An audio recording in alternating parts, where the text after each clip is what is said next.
नमस्कार दोस्तों, स्वागत है हमारे YouTube चैनल जॉब तैयारी पे। तो आज का हमारा टॉपिक है 10th क्लास का केमिस्ट्री का पहला chapter, chemical reaction and equation. मैं इस वीडियो में आपको इस चैप्टर के बारे में पढ़ाऊंगा, डिटेल बताऊंगा, क्योंकि आज कल जो CBSE बोर्ड का पैटर्न चल रहा है वो पैटर्न बदल गया है। अब जो पैटर्न है आपका जो चल रहा है वो MCQ बेस्ड है, और पहले क्या आते थे, क्वेश्चन आते थे। तो MCQ बेस्ड में ये फ़र्क हुआ है कि अब आपको कंटेंट की डीप नॉलेज होनी चाहिए। पहले डायरेक्ट क्वेश्चन आते थे, क्वेश्चन आ गए आपके 2 नंबर के, 3 नंबर का, 5 नंबर का। अब क्या है कि MCQ मुझे लगता है कि ज़्यादा टिपिकल है उन सभी क्वेश्चनों से, क्योंकि उसमें क्या होता है, क्वेश्चन आपके डायरेक्ट आ जाएंगे। बट MCQ में कोई से भी पैराग्राफ है, उसमें लाइनिंग है, बीच से कोई स्पेसिफिक ले लिया, या ड्राइंग है, एग्जाम्पल है, कुछ भी है, उससे सवाल पूछने लग जाएंगे आपके MCQ में। तो ज़्यादा टाइम नहीं लूँगा आपका, बहुत इजीली चैप्टर कराऊंगा। और इसमें क्या है कि मैंने ऑलरेडी हाईलाइट कर रखे हैं PDF को। इसका मैं लिंक भी दे दूंगा आपको डिस्क्रिप्शन में, आप वहाँ से भी डाउनलोड कर लेना। कुछ नहीं करना है, वीडियो देखिए आप पूरा, और कोशिश कीजिए कि बाद में उसको हम वहाँ से हम डाउनलोड कर लें। तो हम चालू करते हैं दोस्तों। Chemical reaction. केमिकल रिएक्शन क्या होता है, जैसे हम आसपास में, जैसे हमारे सराउंडिंग्स हैं, कोई भी सिचुएशन है डेली लाइफ में, हम देखते होंगे बहुत सारे चीज़ें होती हैं, जैसे दूध का दही बन जाना, ये भी एक तरह से केमिकल रिएक्शन है। सही कह रहा। एक लैक्टोबाइकिली करके एक बैक्टीरिया होता है, ये बेसिकली एक बैक्टीरिया होता है जो दूध को दही में चेंज करता है। ये तो ऐसे तो एक प्रोसेस है, बट एक तरह का केमिकल रिएक्शन है। जैसे कि यहाँ पे आपको किताब में भी दिया हुआ है कि अगर मिल्क को रखोगे तो समर में क्या होगा, ठीक है, आयरन को एक्सपोज में होगा तो क्या होगा, कोरोडेड हो जाएगा। तो इन सभी चीज़ों के बारे में हम आज डिस्कस करेंगे। तो स्टार्ट करते हैं। तो देखिए, एक्टिविटी, जो ये आपकी एक्टिविटी है, ये चीज़ें इम्पोर्टेंट होती हैं।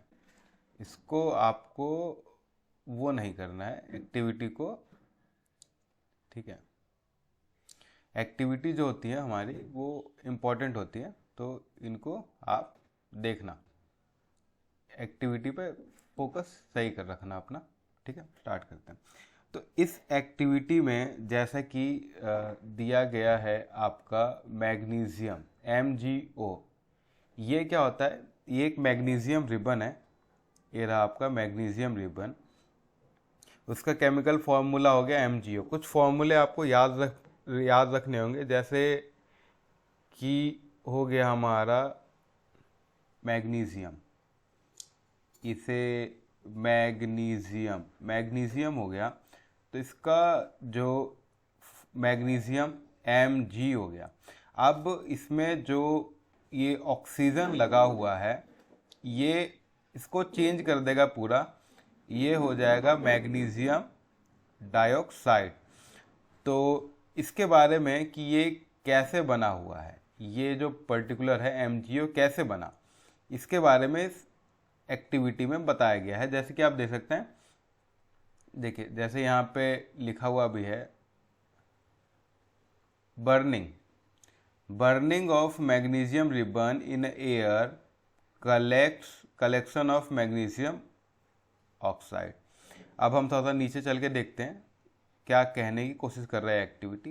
ये एक्टिविटी कह रहा है कि अगर आपके पास मैग्नीशियम का रिबन है, ठीक है, इसको आप किसी भी चीज़ को जलाना, मतलब ऑक्सीजन की प्रेजेंस में उसका रिएक्शन करना, ठीक है। यहाँ पे मैं एक सिंबल देता हूँ, ये ट्राइंगल, ट्राइंगल का मतलब होता है हीट। जो ये ट्राइंगल है, जो आपको ट्राइंगल दिख रहा है, इसका मतलब है हीट। अगर केमिकली किसी भी चीज़ को अगर आप देखते हैं, तो जैसे देखिए आप, ये है जो ये हीट का है। अगर आप हीट नहीं लिखना चाहते तो अगर आप सिंबल है तो यहाँ पे आप इसको हीट भी लिख सकते हो। तो ये दोनों का मतलब सेम है, तो यहाँ पे आपका बनेगा MgO। अब देखिए इसमें क्या है, ये है आपका LHS साइड, LHS साइड, ये है आपका RHS साइड। जो LHS साइड है आपका, LHS साइड को हम हमेशा कहते हैं रिएक्टेंट। क्या कहेंगे हम, ये इस साइड को कहेंगे हम रिएक्टेंट, और इस साइड को हम कहते हैं प्रोडक्ट। अब हम इस साइड को रिएक्टेंट, इस साइड को प्रोडक्ट क्यों कहते हैं? देखिए फिजिक्स का बेसिक प्रिंसिपल है कि कोई भी, let's take an example, A plus B हमें देता है A और B, ठीक है। तो ये वाली साइड होगी हमारी LHS, ये साइड होगी हमारी RHS, और जो ये वाली साइड है पर्टिकुलर, इसको कहेंगे हम रिएक्टेंट, इसको कहेंगे प्रोडक्ट। प्रोडक्ट क्यों कहेंगे? क्योंकि दो रिएक्टेंट को AB को मिला के हमारा जो बना है, मतलब रिएक्टेंट क्या क्या है, अब देखिए रिएक्टेंट प्रोडक्ट को बेसिक समझाता हूँ। पानी प्लस नींबू प्लस चीनी, सबको मिलाया तो हमें क्या मिला? नींबू पानी। तो जो नींबू पानी और चीनी, ये हो गया हमारा रिएक्टेंट, इससे मिलकर क्या बना हमारा प्रोडक्ट, नींबू पानी। तो ये केमिस्ट्री की लैंग्वेज होती है। अब इसमें देखिए जो मैग्नीशियम रिबन को एयर में बर्न कर रहा है तो हमें क्या क्या मिलेगा? Magnesium oxide. अब देखिए ये तो हो गया सिंपल फंडा कि magnesium plus oxygen is equal to magnesium oxide. अब मैग्नीशियम ऑक्साइड तो हमारा बन गया, बट ये है कन्वेंशनल तरीका। बट अब आपको करना है MCQ। तो MCQ में देखिएगा, कई सारे सैम्पल पेपर्स हैं, उसको भी आप करेंगे तो आपको पता चलेगा कि जो पेपर है इन डेप्थ ज़्यादा हो गया है। जो अब क्या है, किसी भी टॉपिक की आपको डेप्थ में जाना होगा, और 10th के लेवल पे डेप्थ इतना भी ज़्यादा नहीं होता है। अब मैं आपको बताता हूं कि अब MCQ एटीट्यूड इस पर्टिकुलर सिनेरियो में क्या आएगा, इस एक्टिविटी से कितने MCQ बन गए हैं। जैसे कि आप देखेंगे कि we have observed the magnesium ribbon burn with dazzling white flame. अगर ये कह रहा है कि अगर मैग्नीशियम रिबन को आप बर्न करते हैं तो वो कौन से फ्लेम में कन्वर्ट होगा? तो अगर आपने डेप्थ में नहीं पढ़ा होगा, एक्टिविटी इग्नोर करी होगी, आपको नहीं पता चलेगा कि वो वाइट फ्लेम की बात कर रहा है, ठीक है। और जब वाइट फ्लेम हो गया, मैग्नीशियम रिबन को एयर की प्रेजेंस में बर्न किया तो क्या बना? वो वाइट फ्लेम। इसके बाद क्या बन जाएगा? वो पाउडर। जलने के बाद कोई भी चीज़ ऐसी बनती है,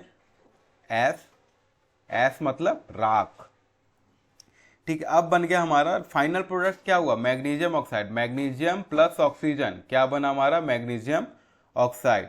तो reaction between magnesium and oxygen in presence of air. अब देखिए दो एक्टिविटी आपकी और दी गई हैं, एक्टिविटी 1 और 2। एक्टिविटी 1 और 2 में lead nitrate and potassium iodide का है। जिंक ग्रैनुअल्स जो है ना, यहाँ पे लिखे ना ग्रैनुअल्स में कंफ्यूज मत होइए। अरे छोटे छोटे टुकड़े होते हैं रैंडम से, इनका कोई स्पेसिफिक साइज नहीं होता, इसको ग्रैनुअल्स कहते हैं। और ये केमिस्ट्री में बहुत कॉमन वर्ड है, ठीक है, इसको ध्यान रखिएगा। हाइड्रोक्लोरिक एसिड और सल्फ्यूरिक एसिड, इसको ये एसिड में ना, ये एसिड का किंग है सल्फ्यूरिक एसिड। इंडस्ट्री में इसका बहुत ज़्यादा इस्तेमाल होता है, यहाँ तक कि अगर आपने इकोनॉमिक्स पढ़ी भी होगी तो जो हमारा जीडीपी होता है ना, जीडीपी, इसको जब हम इसका हेल्थ चेक करते हैं तो हम ये देखते हैं कि कोई भी देश, जैसे भारत, हमारा प्यारा भारत है, इसमें कितना सल्फ्यूरिक कंज्यूम हुआ, क्योंकि सल्फ्यूरिक बहुत चीज़ों के बनाने में, स्टील हो गया, कॉस्मेटिक हो गया, इस्तेमाल होता है। तो कंजप्शन ऑफ सल्फ्यूरिक एसिड किसी देश की इंडस्ट्रियल बूम को बताता है। ठीक है, तो ये किंग ऑफ एसिड्स हैं। अब हम देखते हैं, नीचे आते हैं आपके, और अगर कोई केमिकल रिएक्शन हो रहा है, अगर आप कैसे बता सकते हो कि केमिकल रिएक्शन हो रहा है, इसके कुछ तो पैरामीटर्स होंगे। तो 10th लेवल पे 4 पैरामीटर्स एनसीईआरटी ने दिए हैं। पहला है change in state. Change in state, किसी भी का स्टेट चेंज हो जाएगा। अगर अगर मान लीजिए अगर वो सॉलिड है, सॉलिड है तो लिक्विड बन जाएगा, लिक्विड है तो सॉलिड, लिक्विड है तो गैस, गैस है तो लिक्विड, कुछ भी बन सकता है। Change in state, states of matter 9th class में पढ़ा होगा आपने, state of matter solid, liquid, gas और एक प्लाज्मा। तो प्लाज्मा देखिए इंट्रोडक्टरी है, बेसिक इंट्रोडक्टरी। प्लाज्मा ये ग्रेजुएशन लेवल का कॉन्सेप्ट है, ये आपको 11th में भी और 12th में भी नहीं मिलेगा। Plasma is a extra ordinary field, उसको आपको ग्रेजुएशन में ही प्लाज्मा मिलेगा। तो अभी हम सिर्फ सॉलिड, लिक्विड, गैस 3 स्टेट्स हैं, तीनों पे फोकस करना है। चेंज इन कलर, अब कलर में चेंज होगा। कोई भी चीज है रिएक्शन कर रही है, उसका कलर क्या होगा, चेंज होगा। Change in colour. इसके बाद इवोल्यूशन ऑफ गैसेस, गैसेस का क्या होगा, इवोल्यूशन होगा, मतलब उसमें से गैसेस निकलेंगी। और फिर चेंज इन टेम्परेचर, तो क्या है आपका, स्टेट, कलर, गैस और टेम्परेचर। देखिए इसको याद करना है तो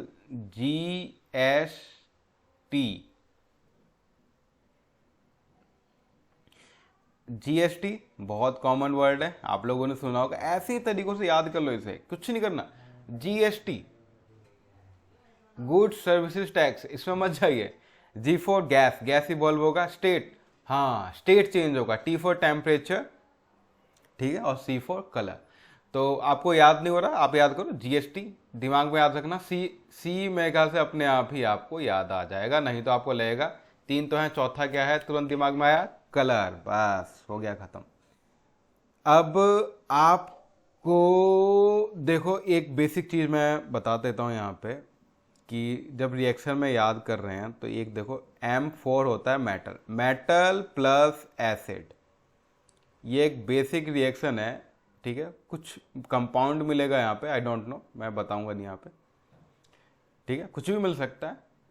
metal oxide, metal chloride, metal sulphate, कुछ भी मिल सकता है। इस पर फोकस नहीं करना, हमें यहाँ पे देखना है H2। मतलब बेसिक क्या है कि मेटल का एसिड के साथ रिएक्शन कराओगे तो हाइड्रोजन गैस बनेगा ही बनेगा। ये क्या है, 100% थंब रूल है, और इस पे एमसीक्यू में क्वेश्चन आ सकते हैं। अब बात करते हैं, हम किसकी बात करेंगे, अब हम बात करेंगे केमिकल रिएक्शन की। केमिकल रिएक्शन होता क्या है, अभी तक तो ये इंट्रोडक्टरी था, कुछ नहीं बताया इसमें, बेसिक जो चीज़ें हैं याद रखिएगा। अब देखिए इसमें क्या कह रहा है कि मैग्नीशियम जो रिबन है हमारा, उसको जब हमने बर्न किया तो हमें मिला मैग्नीशियम ऑक्साइड, ठीक है। अब ये आपको पता है मैग्नीशियम, किसी भी चीज को बर्न करना का मतलब केमिस्ट्री में बर्न जो वर्ड होता है ना, इसका मतलब होता है ऑक्सीजन। अब हम ऑक्सीजन को O2 क्यों लिखते हैं, हम वो भी लिख सकते हैं, ठीक है।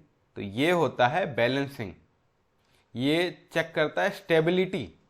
ऐसे O भी होता है, O2 भी होता है और O3 भी होता है। अब ये तीनों नहीं है, तीनों में है डिफरेंस। O मतलब नेसेंट ऑक्सीजन, O2 मतलब ऑक्सीजन, O3 मतलब ओजोन। तो ये आपको ध्यान देना है, पीछे जो डिजिट है ऐसी नहीं लिखी रहती है कि राइटर का मन में आया लिख दिया, नहीं, हर के अपने अपने मीनिंग होते हैं। अब देखिए, अब आपको पता चल गया magnesium plus oxygen, magnesium oxide, dazzling white flame, याद रखिएगा। अब देखिए वर्ड इक्वेशन क्या होता है, ये जो है ना वर्ड इक्वेशन का मतलब है कि किसी भी चीज़ को वर्ड्स में लिखना, जैसे कि ये देखिए मैग्नीशियम है, मैग्नीशियम है, ये यहाँ पे ऑक्सीजन लिख दिया, मैग्नीशियम ऑक्साइड, ये क्या है हमारा प्रोडक्ट बताया था, LHS RHS, ये याद रखना है, LHS और RHS, ठीक है। प्रोडक्ट और रिएक्टेंट, रिएक्टेंट हमेशा लेफ्ट हैंड साइड में होगा, प्रोडक्ट हमेशा राइट हैंड साइड में होगा। यहाँ पे लिखा हुआ भी है रिएक्टेंट और ये क्या लिखा हुआ है आपका product. The substance that undergoes chemical change in the reaction magnesium oxygen are the reactant. देखिए साफ लिखा हुआ है कि मैग्नीशियम ऑक्सीजन रिएक्टेंट है हमारे। The new product form is product, जो नया मिलेगा उसे हम क्या कहेंगे प्रोडक्ट। अब देखिए वही बात लिखी है कि एरो के LHS में क्या होगा भाई साहब, आपका होगा लेफ्ट हैंड साइड पे रिएक्टेंट और राइट हैंड साइड पे प्रोडक्ट, ठीक है। अब हम आगे बढ़ते हैं, ये चीज़ें क्लियर है, मैं अभी समराइज कर दूंगा लास्ट में। अब राइटिंग अ केमिकल इक्वेशन। अब देखिए chemistry is not a literature, chemistry literature नहीं है जिसमें आप फ्रेसेस, पैराग्राफ, आइडोम्स यूज कर करके आप अपने आंसर को अच्छा बना लेते हैं और आपको नंबर भी मिल जाते हैं। But chemistry is a not a literature. Chemistry में मतलब नहीं है 5 नंबर का क्वेश्चन आया भर दिए 1.5 पन्ने। टू द पॉइंट लिखना, टू द पॉइंट लिखना, साइंस इसलिए इंटरेस्टिंग है। टू द पॉइंट लिखना, पॉइंट वाइज लिखना।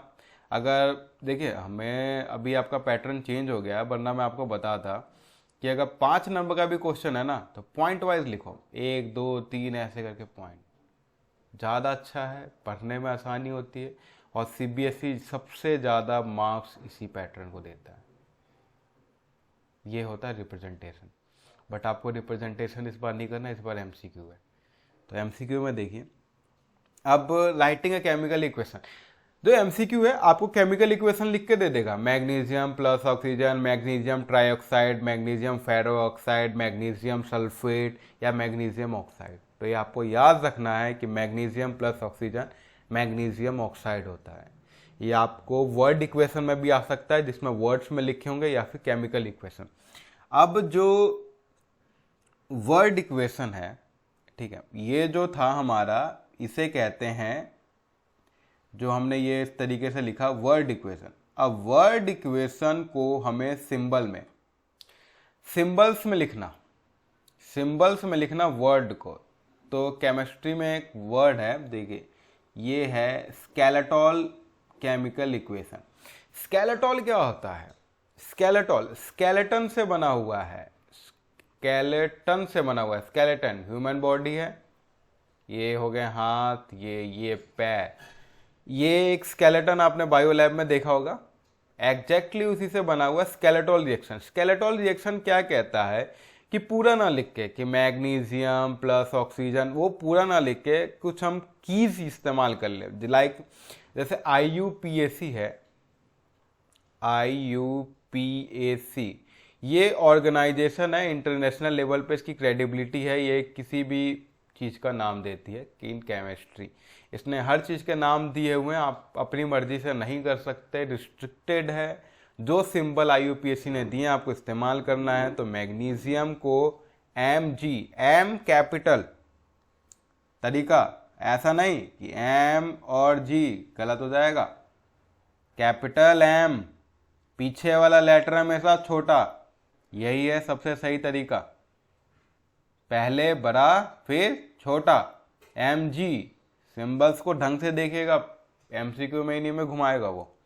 फिर O, एक ऑक्सीजन, स्टेबल फॉर्म O2, ऐसा नहीं है कि O2 ऐसे लिख दो, बिल्कुल नहीं, O और 2 छोटा सा, यही तो केमिस्ट्री है। O बड़ा, 2 छोटा, देखना बुक में। अब इससे कंपाउंड क्या बना, MG और फिर O फिर कैपिटल। अब कहोगे अभी तो मना किया था, पीछे वाला छोटा होगा फिर ये बड़ा कैसे हो गया? तो देखिए ये MgO किससे बना है, 2 रिएक्टेंट से मिलके बना है ना, Mg और ये O 2 से मिलके बना हुआ है। तो जो O एक अलग सब्सटेंस है, अलग सब्सटेंस है मतलब अलग एक कंपाउंड है, अलग रिएक्टेंट है, ये हमेशा कैपिटल में आएगा। दो चीजें जो मिलके बनी है, ठीक है, उसका जो दूसरा लेटर होगा वो हमेशा बड़ा आएगा।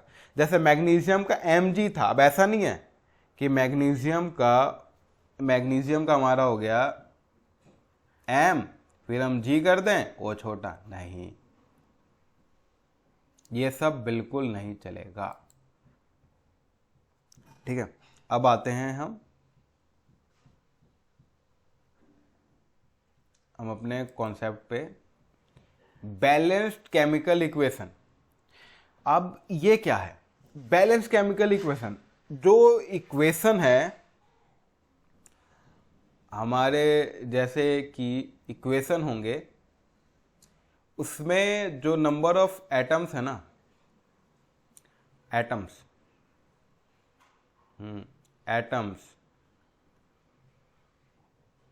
सेम होने चाहिए। अब देखिए, एक लॉ है, law of conservation of mass, 9th में पढ़ा होगा, law of conservation of mass. Mass can not be created neither destroyed in a chemical reaction. मतलब 200 ग्राम रिएक्टेंट लिया तो 200 ग्राम ही प्रोडक्ट मिलेगा। ये है law of conservation of mass. Mass हमेशा सेम रहेगा रिएक्टेंट और प्रोडक्ट में, ठीक है। तो इसी के बेस पे हम बैलेंस केमिकल इक्वेशन करते हैं, ठीक है। इसमें देखिए ग्रीन हाईलाइट पढ़िए, the number of atom of each element remain the same before and after chemical reaction. इसका मतलब है कि जो हमने लेफ्ट हैंड साइड पे जितने नंबर ऑफ एटम्स लिए हैं, राइट हैंड साइड पे भी सेम होना चाहिए। अगर इधर 10 है तो इधर भी 10 होना चाहिए। इधर ऐसा नहीं है कि इधर 12 हो जाए या 15 हो जाए, नहीं, ये सब नहीं चलेगा। 10 है मतलब बस 10 ही चाहिए। अब देखिए इसमें इन्होंने क्या किया है कि एक एग्जाम्पल लिया है, जिंक। जिंक का सिंबल क्या है? Zn। दोबारा देखिए, जिंक Zn छोटा। फिर सल्फ्यूरिक एसिड, सल्फ्यूरिक एसिड कुछ फॉर्मूले याद करने पड़ेंगे आपको। सल्फ्यूरिक एसिड बना हुआ है हाइड्रोजन और सल्फेट से। हाइड्रोजन के दो H2, सल्फ्यूरिक S बड़ा, सल्फर का O और फिर 4। लिखने के तरीके पे ध्यान दीजिए, हाइड्रोजन अलग कंपाउंड है, सल्फर अलग है, इसलिए सल्फर का S बड़ा है, वो छोटा है, क्योंकि ये सल्फ्यूरिक एसिड है, इसमें भी सल्फर और ऑक्सीजन मिलके सल्फेट बनते हैं, इसलिए ये कंबाइंड होके यहाँ पे रिप्रेजेंट कर रहा है, इसलिए वो छोटा आएगा। चीज़ें थोड़ा सा प्रैक्टिस करो, समझ में आ जाएंगी, क्योंकि ये जो IUPAC है इसने पैरामीटर फिक्स कर दिए हैं, पैरामीटर्स आप चेंज नहीं करोगे। इसके बाद ये क्या बनेगा? Zinc sulphate. Zn छोटा, sulphate SO4 plus hydrogen gas, ये हो गया गैस। थोड़े पहले बोला था ना जिंक क्या है? एक मेटल किससे रिएक्ट कर रहा है? एसिड से। मैंने कहा था कुछ भी कंपाउंड बने उससे कोई फर्क नहीं, लास्ट में क्या निकलेगी? Hydrogen gas. ये हमारे लिए इंपॉर्टेंट है।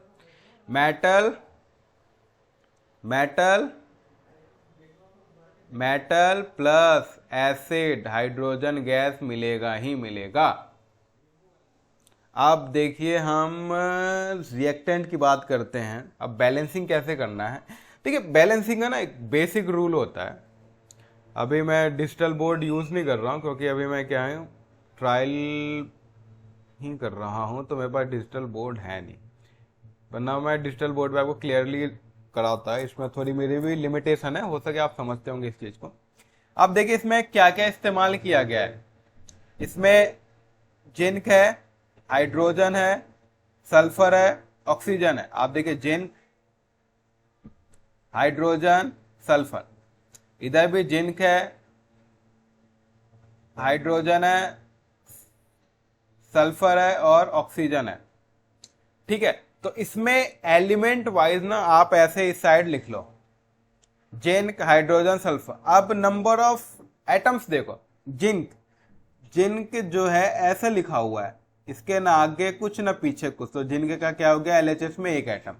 इधर आप डब्बा बना लो दूसरा आरएचएस का। ये बेसिक तरीका है, बिल्कुल बेसिक है, और इससे बेस्ट तरीका नहीं है बैलेंसिंग करने का, याद रखिएगा। अब इधर क्या है, हाइड्रोजन। हाइड्रोजन के कितने एटम है, इधर है हाइड्रोजन के 2, H2 है 2। आरएचएस में देखो हाइड्रोजन के कितने हैं भाई साहब, 2 हैं, ठीक है। सल्फर, सल्फर के इधर हैं एक एक, इधर भी सल्फर का एक एक। ऑक्सीजन का मत ले लेना, ऑक्सीजन एक अलग कंपाउंड है। ऑक्सीजन के इधर है 4, इधर है 4। अब सबको मिला लो, 1 1 2 2 1 1 4 4। कोई कम बेस टोटल कर लो, 4 1 5 5 2 7 7 1 8। इधर जो लो 4 1 5 5 2 7 7 1 8, 8 इज इक्वल टू 8। इक्वेशन क्या है हमारी, बैलेंस्ड। ये इक्वेशन क्या है, balance. Law of conservation of mass follow कर रही है, जितना रिएक्टेंट है उतना प्रोडक्ट है। अब एक एनसीईआरटी ने कॉम्प्लिकेटेड एग्जांपल लिया है, याद रखना, FE एक्सेप्शनल है। FE ये आयरन को कहते हैं, आयरन को हम कहते हैं FE। एक्चुअली होता यूं है कि कुछ चीज़ें लैटिन से ली जाती हैं, ठीक है। लैटिन एक भाषा है, कुछ मेटल जो उन्होंने अपने लैटिन वर्ड में इस्तेमाल किए हैं उसको IUPAC ने डायरेक्ट ले लिया है। तो आयरन को जो भी कहते हैं वो वहाँ पे फेरिक कहते हैं नॉर्मली, तो वहाँ से इसका सिंबल ले लिया है FE। तो ये याद रखना है, कई बार कहते हैं मैग्नीशियम Mg याद हो जाता है आसानी से, बट आयरन है, गोल्ड है, इनके अलग ही सिंबल हैं। अभी जो नहीं है मैं उसके बारे में नहीं जाऊँगा, ठीक है, बट मैं आपको बता रहा हूँ। अब देखिए आप Fe प्लस H2O, Fe3O4 और H2, Fe iron, H2O water, पता ही है आपको water, hydrogen plus oxygen, Fe3O4 typical है, कोशिश करोगे याद हो जाएगा, H2।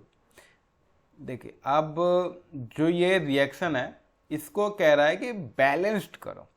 अब बैलेंसिंग के भी अपने रूल होते हैं, बैलेंसिंग के भी रूल हैं अपने रूल। इन रूलों को हम करते हैं, इसमें आप भी याद रखना बेसिक वही रहेगा। डब्बा बनाइए, डब्बा मेकिंग इज अ बेसिक, ठीक है। आप डब्बा बनाइए, इसमें क्या क्या है, आयरन है, H है और वो है, इसके अलावा तो कोई तीसरा कंपाउंड नहीं है। आपने इधर लिख लिया, इधर LHS में लिख लिया आयरन कितने है, आयरन के आगे पीछे कुछ है नहीं, तो आयरन हो गया अकेला। अब हमें हाइड्रोजन, हाइड्रोजन पे यहाँ पे हमें दिख रहा है 2, तो हमने ले लिया 2। इधर मुझे ऑक्सीजन का दिख रहा है 1, मैंने ले लिया 1, ठीक है। अब देखिए इधर मुझे आयरन के दिख रहे हैं 3, ओके। ऑक्सीजन के 4, हाइड्रोजन के 2। अब देखिए 1 के मुकाबले भाई साहब 3 है, 2 ये तो बैलेंस हो गया और ये बैलेंस नहीं है। अब आपको क्या करना है, बेसिक स्टेप्स बैलेंसिंग करने के। पहला, जो सबसे कॉम्प्लिकेटेड लग रहा है कि ई ना हो पाएगा, उसी को पकड़ो सबसे पहले। ये रूल है। अगर बैलेंसिंग में देखिए हाईलाइट किया हुआ है, देखिए start balancing with the compound और that contain maximum number of atoms. Maximum number of atoms किसके हैं, इसके हैं Fe3OH। अब करना क्या है, Fe3OH, ओहो कैसे करें। अब देखिए इधर जो है बैलेंसिंग का सबसे बड़ा नियम, ऑक्सीजन एटम को बैलेंस करो। अब ऑक्सीजन कैसे बैलेंस करोगे, इधर है ऑक्सीजन के 4, इधर नहीं है ऑक्सीजन का 1 भी, तो इसको मल्टीप्लाई कर दो 4 से। अब देखो आप कैसे करोगे, मैं बता देता हूँ। 4 मल्टीप्लाई करना है H2O से। तो हाइड्रोजन को करोगे तो हाइड्रोजन का H8 और ऑक्सीजन का O4 हो जाएगा। बट ये जो है ये तरीका गलत है। IUPAC ये कहता है कि आप केमिकल फॉर्मूला नहीं चेंज करोगे, मतलब आप 4H2O लिखोगे। इसका मतलब क्या है, 4 दूनी 8, ये हमें पता है 8, और ये 4 गया इधर, ऑक्सीजन के भी हो गए 4। बट इसे आप लिखोगे नहीं, ऐसा नहीं करोगे, H8O4 नहीं करोगे, इसे आप ऐसे करोगे H2O का 4, ना ही यहाँ पे डॉट लगाओगे ना ही कुछ करोगे, बस ऐसे ही रहेगा। ये इसका मतलब ये है कि 4 ये इससे भी मल्टीप्लाई हो रहा है और यही 4 इससे मल्टीप्लाई हो रहा है, दोनों का मतलब क्या है, सेम। अब हम आते हैं नीचे। अब आप देखोगे कि हमारा ऑक्सीजन उधर 8 हो गया है, हाइड्रोजन 8 हो गया। अब आपको बैलेंस करना है, तो इस साइड ना क्या है कि इस वाले इक्वेशन में क्या है कि हाइड्रोजन अनबैलेंस्ड हो गया। इधर 4 दूनी 8 हो गया हाइड्रोजन, इधर कितने हैं 2। तो इस वाले पोर्शन को क्या किया, 4 से मल्टीप्लाई किया। अब ये भी बैलेंस, ये भी बैलेंस, कोई इशू नहीं है। ये इसके बाद अब देखोगे कि जो हमारा आयरन है वो अनबैलेंस्ड है। इधर आयरन में 3 है, इधर आयरन में कुछ नहीं है, 3। इसके बाद जब आप फाइनल इक्वेशन करोगे तो आपका इस तरह से आएगा 3Fe 4H2O Fe3O4 4H2। इसमें दोबारा बनाओ, इसी में Fe LHS RHS करके सबके लिखो, इधर इधर नीचे टोटल सम करो, ये भी सेम आना चाहिए, ये भी सेम आना चाहिए, ये भी सेम आना चाहिए। प्रोसीजर है, सबसे पहले कॉम्प्लिकेटेड कंपाउंड को बैलेंस किया, उसके बाद फिर हमने हाइड्रोजन को बैलेंस किया। हाइड्रोजन बैलेंस करने के बाद जब लगा कि अब अनबैलेंस क्या है तो हमने किया फिर आयरन को बैलेंस। तो पेपर में बैलेंसिंग आएगा और MCQ में भी आएगा, उसमें आपको 4 ऑप्शन रहेंगे। अब वो किस हिसाब से देता है सैम्पल पेपर में देख के बताऊंगा मैं आपको कि डिफरेंट डिफरेंट टाइप्स के बनते हैं। ऐसे तो इसमें मेरे हिसाब से अभी मेरे माइंड में 5 टाइप क्लिक कर गए, 5 टाइप से MCQ बना सकता हूँ। मैं लिख सकता हूँ कि ये इक्वेशन है, इसमें बताओ, नीचे लिख दे दूंगा 4 इक्वेशन, कौन सा बैलेंस्ड है। या फिर मैं केमिकल इक्वेशन को बीच में इनकम्प्लीट करके कि अब बताओ भाई हाइड्रोजन के आगे कितने आएंगे, ले लो 4 ऑप्शन। तो ऐसे करके बहुत सारे क्वेश्चन बनेंगे। बेसिक्स आपको क्लियर रखना है और इन डेप्थ पढ़ना है, ठीक है।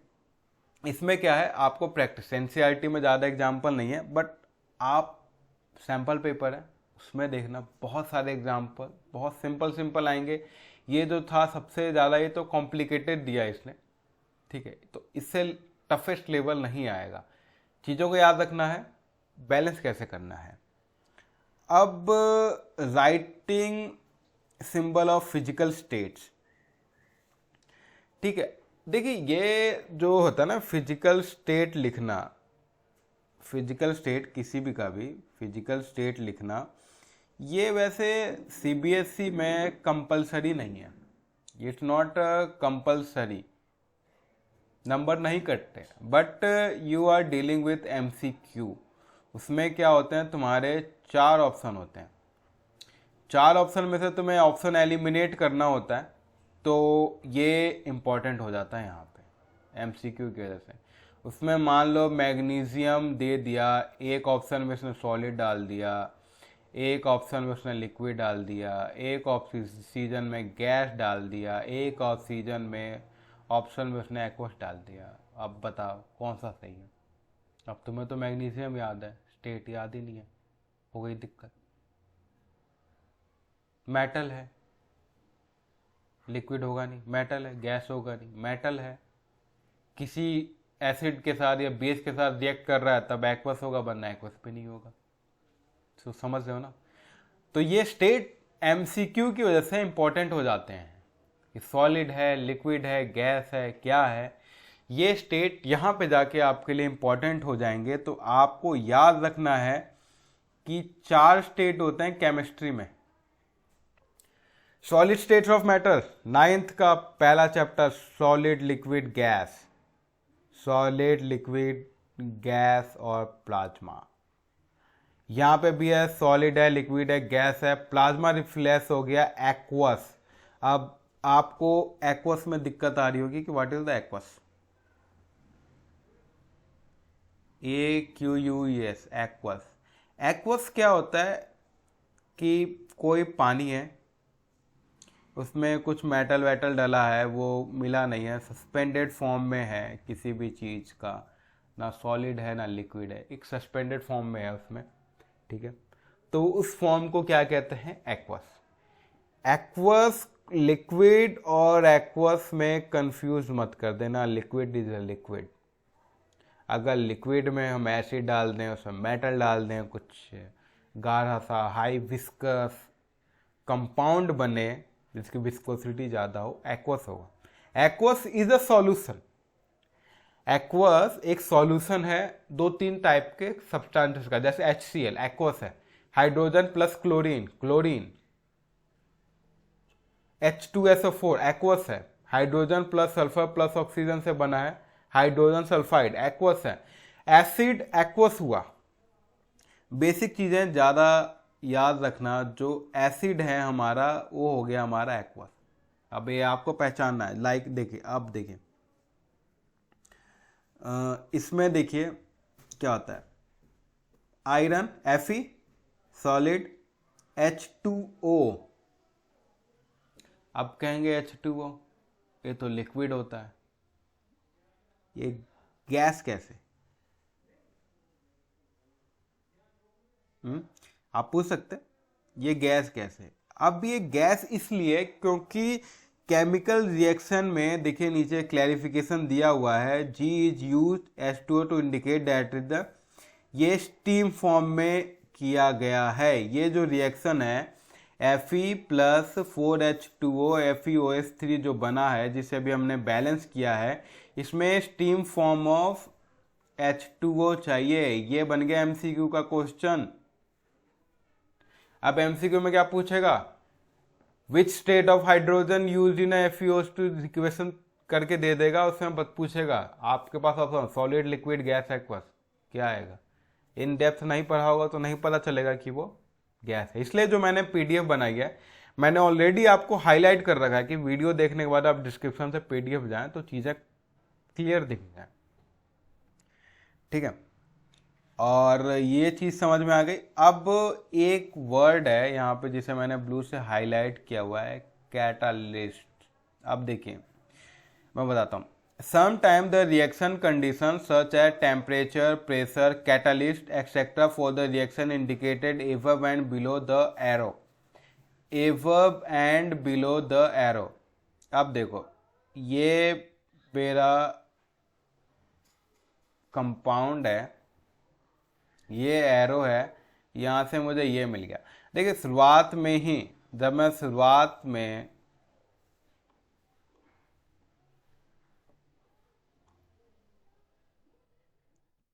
एट द बिगिनिंग में मैंने जो आपको रिएक्शन बताई थी वो ये देखिए, यहाँ पे मैंने लिखा था ना, ये था एस, ये हीट का सिंबल बनाया था मैंने, ये मैंने किया था शुरुआत में। ये इस चीज़ का आपको एक्सप्लेनेशन दे रहा है, इस चीज़ का यहाँ पे एक्सप्लेनेशन है, इम्पॉर्टेंट है, समझिए। अब इस रिएक्टेंट को मुझे प्रोडक्ट में चेंज करने के लिए हीट चाहिए, हीट। तो मैं हीट को यहाँ पे लिख सकता हूँ, हीट दिया है मैंने, एरो के ऊपर या नीचे कहीं पे भी लिख सकते हो। अगर आपको हीट नहीं लिखना, आप केमिस्ट्री में थोड़े अच्छे हो, ट्राइंगल का सिंबल, ट्राइंगल का सिंबल ही हीट होता है। ये एक सिंबलाइज्ड है, केमिस्ट्री में ज़्यादा सिंबल्स का यूज करते हैं, तो ट्राइंगल का सिंबल ही हीट होता है। ठीक है, ये चीज़ आपको समझ में आ गया कि ट्राइंगल का सिंबल ही हीट होता है। अब देखते हैं टाइप ऑफ केमिकल रिएक्शन। हाँ, एक चीज़ मैं छोड़ गया, कैटालिस्ट। कैटालिस्ट क्या होता है? जैसे कि कोई भी रिएक्शन है, इसको हमें सपोर्ट करना है, इसकी स्पीड को, इसकी एफिशिएंसी को अगर हमें बढ़ाना है तो हम कुछ इसमें बूस्टर डालते हैं।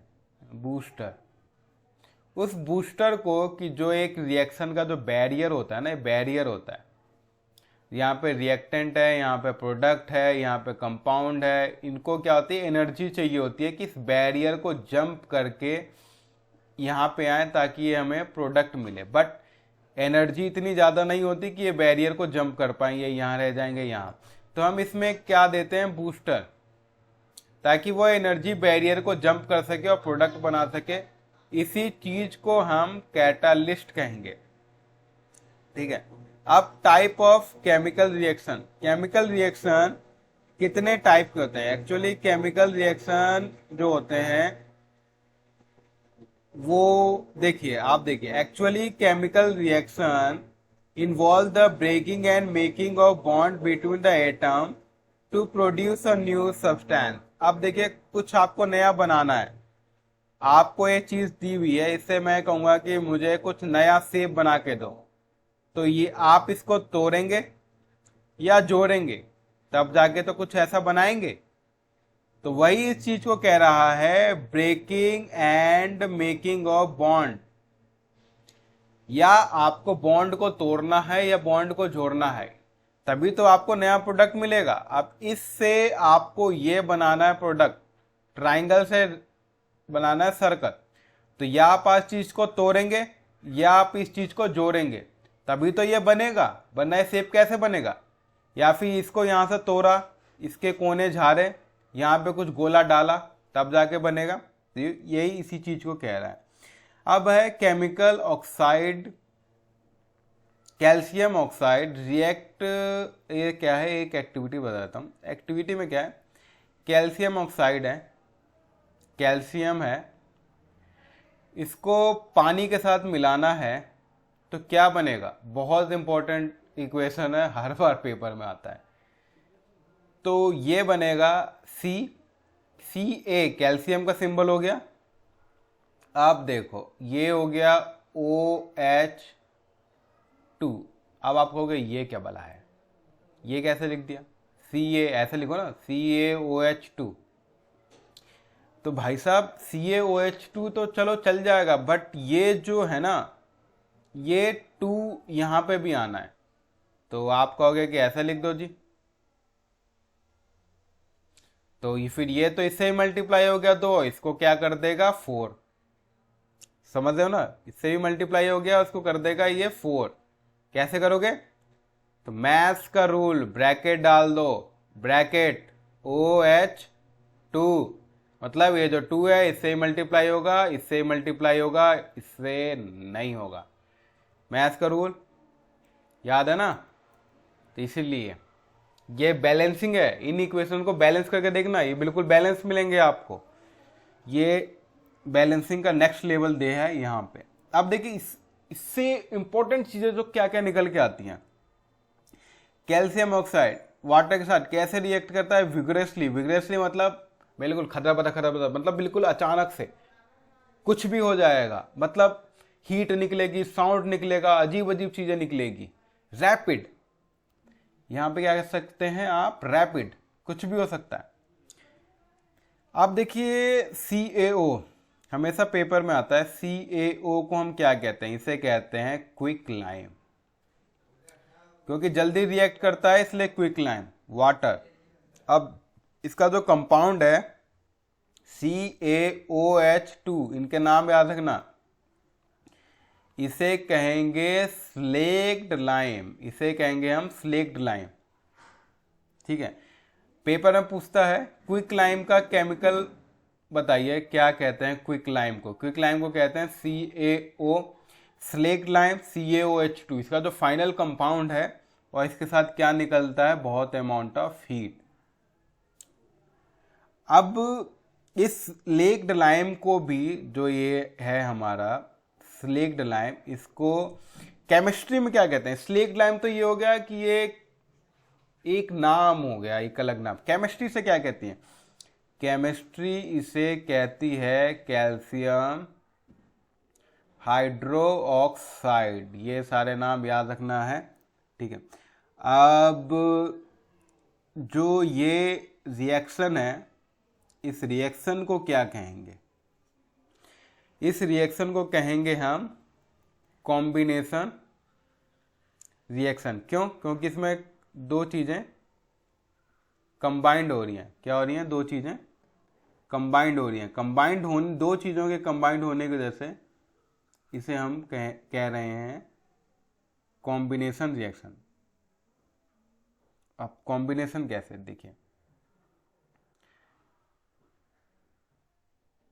CaO प्लस H2O कंबाइंड होके ये दोनों हमें क्या दे रहा है? CaOH2। तो ये हो गया combination reaction. Reaction in which a single product, क्या है कि सिर्फ सिंगल प्रोडक्ट फॉर्म होगा। उस दो रिएक्टेंट या तीन रिएक्टेंट को मिलके अगर एक सिंगल प्रोडक्ट फॉर्म हो तो उसे क्या कहेंगे? Combination reaction. पेपर में पूछा जा सकता है what is the combination reaction, definition दे दिया, एग्जांपल दे दिया, पहचानो भाई क्या होता है कॉम्बिनेशन रिएक्शन। तो ऐसे पहचानोगे। ये मोस्ट इम्पॉर्टेंट, स्टार मार्क कर लो, जितने लगाना है लगा लो सितारे। ये इम्पॉर्टेंट है क्योंकि इसमें बहुत चीज़ें बनती है। CaO को क्या कहते हैं? Quick lime. CaOH2 को क्या कहते हैं? Slaked lime. इसको क्या कहते हैं? Calcium hydroxide. ओवरऑल रिएक्शन को क्या कहते हैं हम? Combination reaction. अब देखिए ये जो है ना, डिड यू नो, अरे बहुत बार पेपर में आता है, बहुत बार। ये भी सितारे जड़ दो इस पे भी। इसमें क्या होता है कि घर में आप देखते होंगे जब पेंट होता है ना, पेंट वॉल पे जो हम पेंट करते हैं तो इसमें हम इस्तेमाल करते हैं पुट्टी। देखते होंगे ना, एक बैग आता है 20-25 kg का बैग आता है, उसमें क्या होता है? वाइट वॉश करते हैं। वाइट वॉश करने के लिए क्या होता है? स्लेक्ड लाइम कंपाउंड क्या हो गया पुट्टी का? CaOH2। ये बना बनाया कंपाउंड, ऐसा नहीं है कि लाइम मिलाया। जैसे पुराने घरों में जब पोचाड़ा करते थे तो लाइम, चूना आता था, चूना पत्थर को पानी में डाला, पानी में डालने के बाद फिर उसको छोड़ दिया, छोड़ने के बाद फिर वो रिएक्शन कर रहा है, वो नहीं। इसमें क्या है कि हमें रिएक्शन देना है और कैसे करना है ये आप इस लाइन को आप पढ़ेंगे। Calcium hydroxide react only with the carbon dioxide. Calcium hydroxide carbon dioxide के साथ ही रिएक्ट करेगा। In the air form a thin layer of calcium carbonate on the wall, और calcium carbonate is formed after 2 or 3 days of white washing and gives a shiny finish to the wall। मतलब ये जो है हमारा CaOH2, ये हमारा मिला किससे? हमारा मिला कार्बन डाइऑक्साइड से। तो ये बना CaCO3। क्या बना ये हमारा? CaCO3। ये हमारा बन गया एक कंपाउंड। अब इसमें जो कह रहा है बेसिक में कि CaOH2 हाइड्रोक्साइड कार्बन डाइऑक्साइड के साथ रिएक्शन करके CaCO3 calcium carbonate, CaCO3 calcium carbonate, ये कंपाउंड बनाया इसने।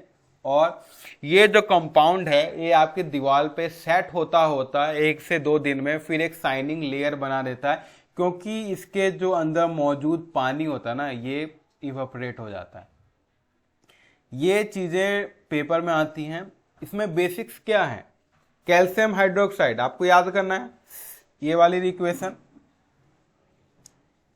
ये वाली यहां से हमें मिल गया COH2, इसका इस्तेमाल किया और हमारा ये कंपाउंड बना।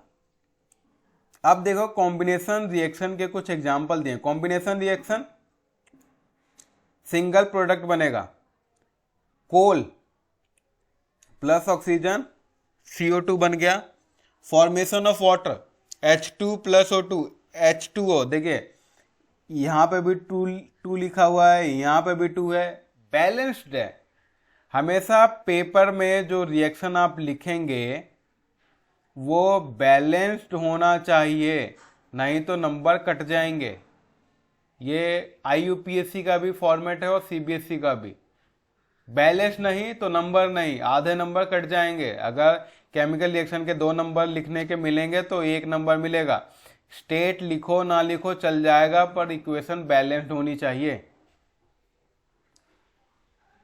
अब देखो दोबारा जो CBSE की जो आदत है वो देखिए चेंज नहीं हो सकती। MCQ के लिए भी बहुत इन डेप्थ समझना होगा, चीज़ों को बस याद रखो। 2 और मोर प्रोडक्ट एक सिंगल को बनाते हैं तो उसे कहते हैं कॉम्बिनेशन रिएक्शन। यही बात बोली गई है। कॉम्बिनेशन रिएक्शन क्या होता है? अब देखो हमें कॉम्बिनेशन चलो समझ में आ गया, कॉम्बिनेशन समझ में आ गया कि होता क्या है। अब देखो एक अलग डेफिनेशन और दे दी, एक्सोथर्मिक। क्या दे दिया आपको? एक्सोथर्मिक। एक्सोथर्मिक क्या हुआ?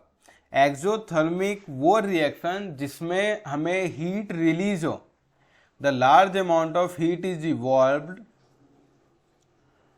जो भी रिएक्शन जिसमें हीट रिलीज हो उसे कहेंगे एक्सोथर्मिक। इस रिएक्शन को आपको करने के लिए हीट की जरूरत नहीं है। आपको प्रोडक्ट में क्या मिलेगा? हीट मिलेगा ही मिलेगा। उसको क्या बोलेंगे? Exothermic. For example CH4 methane, methane CH4 इसको कहेंगे मीथेन। इसको जब आप बर्न करोगे, ये एक फ्यूल होता है, ये एक फ्यूल होता है, बेसिक फ्यूल है। इस फ्यूल को ऑक्सीजन की प्रेजेंस में बर्न करोगे तो क्या मिलेगा? Carbon dioxide and hydrogen. ठीक है, ये क्या है? एक्सोथर्मिक है। यहां पे आपको हीट मिलेगी ही मिलेगी, यहां पे लिखा नहीं है, हीट मिलेगी मिलेगी। किसी भी फ्यूल को बर्न करो क्या होगा? गर्मी मिलेगा, उसे कहेंगे एक्सोथर्मिक। सीधी बात, किसी भी चीज को बर्न कर रहे हो हीट रिलीज करेगा, एक्सोथर्मिक। बट हर जगह ऐसा नहीं होता, ये केमिस्ट्री है। अब देखेंगे हम यहाँ पे, आप देखना याद रखना, एक मैं चीज कहूंगा, रेस्पिरेशन। बायोलॉजी में मैं आपको बताऊंगा ये रेस्पिरेशन का मतलब क्या होता है। What is the word meaning respiration? सांस, ऑक्सीजन का लेना, CO2 का छोड़ना है, रेस्पिरेशन है तो गलत है। ये रेस्पिरेशन का पार्ट है but not a respiration. Respiration का क्या होता है? ये बायोलॉजी का बहुत इंपॉर्टेंट क्वेश्चन है, रेस्पिरेशन। देखिए रेस्पिरेशन को नॉर्मली हम ये समझते हैं कि ठीक है सांस ले रहे हैं छोड़ रहे हैं, respiration. That's not a respiration. अब देखिए एक्सोथर्मिक में ही हम चल रहे हैं। मैं आपको बताता हूं बेसिक चीजें। फूड, फूड में क्या होता है? कार्बोहाइड्रेट, कार्बोहाइड्रेट्स होता है। इसमें प्रोटीन भी होता है, इसमें सब कुछ होता है, बट हमको फोकस करना है कार्बोहाइड्रेट का। कार्बोहाइड्रेट जो होता है, अब देखिए, energy to stay alive, energy हमको खाने से मिलती है। During digestion food is broken down into simpler carbohydrates, और जो carbohydrates are broken down into glucose. अब देखिए मैं ब्लॉक से, क्योंकि एक्चुअली जब हम बीटेक में थे तो हमें जो हमारे सर थे, उन्होंने एक बेसिक चीज़ समझाई थी, ब्लॉक डायग्राम। ब्लॉक डायग्राम क्या होता है कि जब भी हम टिपिकल इक्विपमेंट्स में जब हम डील करते हैं ना, तो हमें समझ में नहीं आता क्या प्रोसेस है क्या नहीं है। तो एक ब्लॉक डायग्राम ये CSIT में भी यूज होता है। अगर आपने सीज लिखी होगी ना, ले रखोगी लोग 11th-12 में, तो समझ में आएगा। तो ब्लॉक डायग्राम होता है इजी रिप्रेजेंटेशन किसी भी चीज़ का इन अ मीनिंगफुल वे। अब मैं बताता हूँ क्या होता है। ये हमारा क्या है, फूड। ये हमारा फूड है। फूड ब्रेक डाउन हो रहा है किसमें, कार्बोहाइड्रेट में। कार्बोहाइड्रेट में फूड क्या हो गया हमारा, ब्रेक डाउन हो गया। ये फिर कार्बोहाइड्रेट किस में ब्रेक डाउन हो रहा है, ग्लूकोज। ग्लूकोज, फिर ग्लूकोज क्या दे रहे हैं हमें, एनर्जी। तो कितने लेवल पे डिवीजन हुआ, मतलब कॉम्प्लेक्स था फूड। फूड की कॉम्प्लेक्सिटी से हमें मिला कम कॉम्प्लेक्स कंपाउंड कार्बोहाइड्रेट, उससे कम कॉम्प्लेक्स कंपाउंड मिला हमें ग्लूकोज। ये क्या मिला, ग्लूकोज। और इससे क्या मिली हमें, एनर्जी। तो देख रही है, खाना हमने इतना खाया, एनर्जी हमें इतना मिल रहा है। इसलिए कहते हैं कम खाओ खुश रहो, क्योंकि बहुत चीज़ें वेस्ट हो जाती हैं। तो काम की चीज़ें होती हैं वही बॉडी लेता है, बाकी सब आपको पता है कैसे बाहर निकल जाता है। ठीक है, तो ये देखिए, अब ये जो ग्लूकोज है combines with oxygen in the cell of our body provides energy. तो ये आपको पता चला, आप खाना खाएं, खाना खाने के बाद वो किस में टूटा, कार्बोहाइड्रेट्स में। कार्बोहाइड्रेट किस में टूटा, ग्लूकोज में। अब जो बायोलॉजी है वो इससे पहले का पार्ट नहीं कंसीडर करता, क्योंकि वो नॉर्मल है, ग्लूकोज से पकड़ते हैं। ग्लूकोज का फॉर्मूला याद करना बहुत मजेदार है, C6H12O6। ये है ग्लूकोज का फॉर्मूला। ग्लूकोज है, कार्बोहाइड्रेट से बना ग्लूकोज, C6H12O6 याद करना पड़ेगा। सिंपल है तरीका। मैंने देखो इसे अपने टाइम में कैसे याद किया था, C6H, अरे यार इसका डबल है और वो 6, मैंने इसको बस CHO याद किया था। सही में बताऊँ तो मुझे पता था यहाँ पे मुझे 6 करना है, यहाँ पे मुझे 12 करना है, यहाँ पे 6 करना है, मैंने अलग से कर लिया था।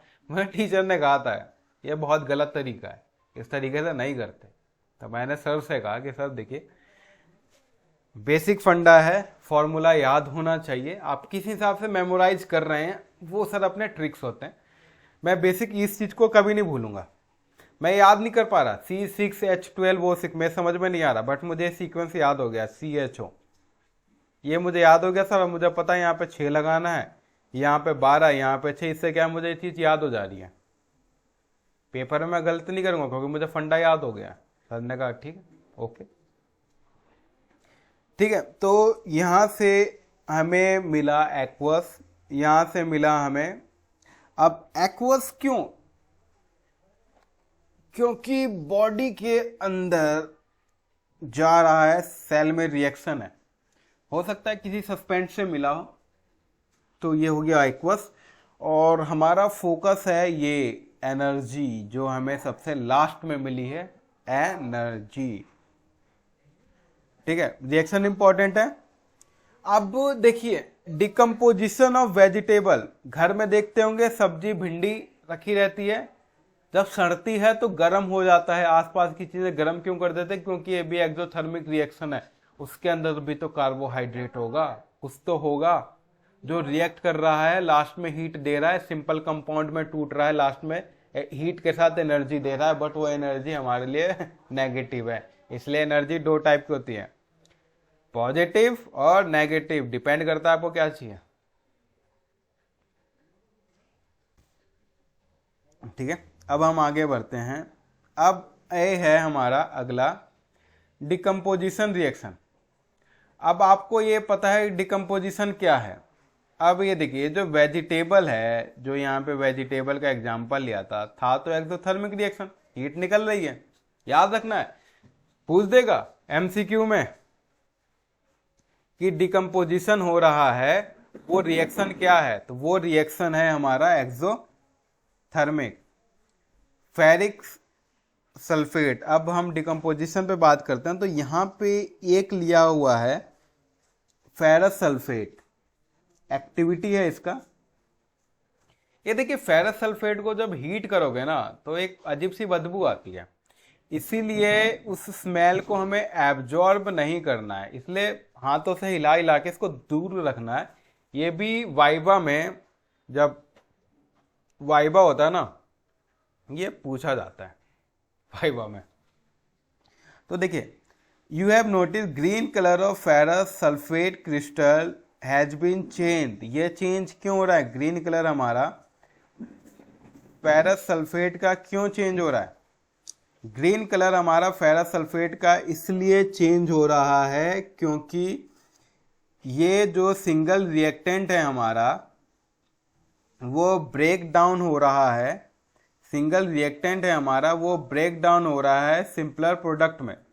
अब देखिए कॉम्बिनेशन में क्या था कि एक दो जितने भी रिएक्टेंट मिलके कंबाइंड होके सिर्फ एक प्रोडक्ट दे रहे थे, तो ये क्या हो गया था? कॉम्बिनेशन। वर्ड्स पे ध्यान देना, words is enough to explain this chapter. Decomposition, decomposition क्या होगा? सड़ना। एक बड़ा कंपाउंड छोटे छोटे पार्टों में स्प्लिट होगा, इसको क्या कहेंगे? डिकम्पोजिशन। जस्ट वाइस वर्सा, ये दोनों क्या है? Vice versa. कॉम्बिनेशन डिकम्पोजिशन क्या होंगे? Vice versa. कॉम्बिनेशन मिलके एक बन गया और एक कंपाउंड स्प्लिट होकर अलग अलग बन गया, डिकम्पोजिशन। उसी को बता रहा है। FeSO4 को हीट करोगे क्या मिलेगा? Fe2O3 plus SO2 plus SO3, sulphur dioxide, sulphur trioxide. याद रखना SO2 सल्फर का डाई फॉर्म होता है, SO3 तीन लगे हुए हैं तो सल्फर का ट्राई फॉर्म हो गया, इसलिए सल्फर डाइऑक्साइड, सल्फर ट्राइऑक्साइड। ठीक है, इसी बात को लिखा हुआ है यहाँ पे, सल्फर ट्राइऑक्साइड, सल्फर डाइऑक्साइड। अब देखिए कैल्शियम CaCO3, ऊपर जाओ, ये आया था यहाँ पे CaCO3, ये वही है CaCO3। अगर CaCO3 को हीट किया जाए तो CaO स्लेक्ड लाइम या फिर quick lime, confusion, quick lime plus CO2 बनेगा। अब यहाँ पे भी है, जो चीज है वो हुई है डिकम्पोज, चीज हमारी हुई है डिकम्पोज, हुई है कि नहीं हुई है? तो इसमें क्या है? इसमें हम हीट दे रहे हैं। जो चीज नोट नहीं की वो यहां पे भी हीट दे रहे हैं, यहां पे भी हम हीट दे रहे हैं। पिछले वाले में क्या था कि एक्सोथर्मिक में हमें हीट मिल रहा था, यहां पे हम हीट क्या है? दे रहे हैं। तो अगर हम किसी भी चीज को रिएक्शन करने के लिए जो हीट है इसको दे रहे हैं तो क्या हो जाएगा? ये हो जाएगा एंडोथर्मिक रिएक्शन। हीट का क्या हो जाएगा? एंडोथर्मिक रिएक्शन, क्योंकि इसमें क्या है कि हमको हीट देना पड़ रहा है। और इसको क्या कहेंगे कि जो ये हीट की वजह से डिकम्पोज हो रहा है कोई भी चीज, इसको बोलेंगे थर्मल डिकम्पोजिशन। इसको बोलेंगे हम थर्मल डिकम्पोजिशन, क्योंकि इसको डिकम्पोज करने के लिए हमें हीट देना पड़ रहा है।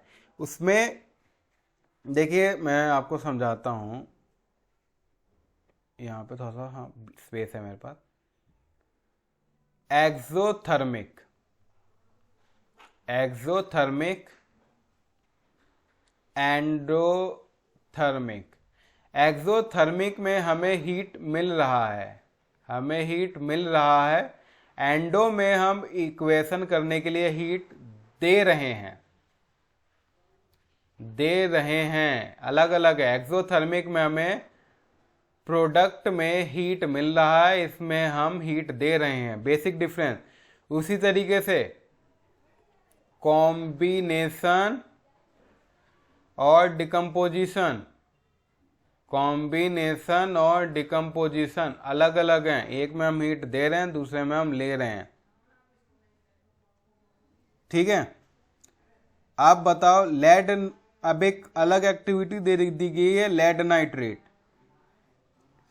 लेड नाइट्रेट जो है को गर्म कर रहे हैं हम इसमें, इस एक्टिविटी के हिसाब से, तो हमें क्या मिल रहा है? हमें मिल रहा है ब्राउन फ्यूम्स। ये लिखा है ना, ब्राउन फ्यूम्स, हमें मिल रहा है ब्राउन फ्यूम्स। जब हम लेड नाइट्रेट पाउडर को गर्म कर रहे हैं तो हमें क्या मिल रहा है? Brown fumes. अब देखो इक्वेशन देखो, लेड IUPAC का है लेड, जैसे कि इसका होगा PB। कैसे? आयरन को लैटिन में हम फेरिक कहते हैं, इसी तरीके से लेड का सिंबल है PB। ये भी एक्सेप्शन है, इसमें डायरेक्ट मत बताना लेड का LE या LD होगा, वो तुक्का काम कर जाता है, इसमें नहीं करेगा, लैटिन वर्ड है इसीलिए। तो lead nitrate, nitrate word resemble कर रहा है नाइट्रोजन ऑक्सीजन का, ट्रेट है 3। अगर NO2 होता तो नाइट्रोजन ऑक्साइड बोल देते, बट नाइट्रोजन ट्रेट है। तो वर्ड्स को थोड़ा सा पकड़ना है, क्योंकि ये जो पीछे का जो किसी भी चीज के पीछे सिंबल लगता है, मैंने आपको बताया था ना, SO2 और SO3 में इस सिंबल ने नाम चेंज कर दिया था, sulphur dioxide, sulphur trioxide, nitrate, nitrogen dioxide. ठीक है, तो ये यहाँ पे हमें मिला लेड ऑक्साइड मिला, नाइट्रोजन डाइऑक्साइड मिला, ऑक्सीजन मिला। तो देखिए ये एक तरह से हो गया डिकम्पोजिशन रिएक्शन, और ये हो गया एंडोथर्मिक, क्योंकि हीट मिल रहा है। अब ये जो एक्टिविटी है ना, ये एक्टिविटी क्या कह रही है? ये एक्टिविटी कह रही है कि सल्फ्यूरिक एसिड को लेके एनोड कैथोड का अरेंजमेंट करना है, बैटरी से कन्वर्ट करना है। एनोड पे कौन सा चार्ज होता है, कैथोड पे कौन सा चार्ज होता है, वो उसी चार्ज के हिसाब से, अगर पॉजिटिव है तो नेगेटिव को खींचेगा, नेगेटिव है तो पॉजिटिव को अट्रैक्ट करेगा। इसके हिसाब से फिर क्या हो गया, इसमें हाइड्रोजन मिलेगा। हाइड्रोजन किस फॉर्म में मिलेगा? हाइड्रोजन मिलेगा हमें बबल्स की फॉर्म में। उसके पास अगर हम कैंडल लेके गए बबल्स के पास, तो क्रैकिंग साउंड प्रोड्यूस करेगा। ये ओवरऑल इस एक्टिविटी का सम अप है, आपको याद रखना है। ठीक है, अब जो है हमारा एक इम्पॉर्टेंट है, ये भी इक्वेशन इम्पॉर्टेंट है, अब मैं आप बताता हूँ कैसे।